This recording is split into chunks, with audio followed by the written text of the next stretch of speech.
Good day to my future employer.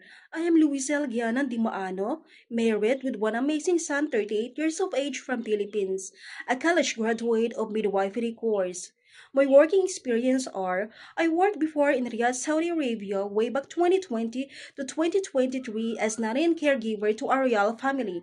My duties and responsibilities is to take care of the newly born son who have medical condition, giving him proper infant care such as feeding, bathing, and changing diapers. And also, I do clean and organize his room and bathroom.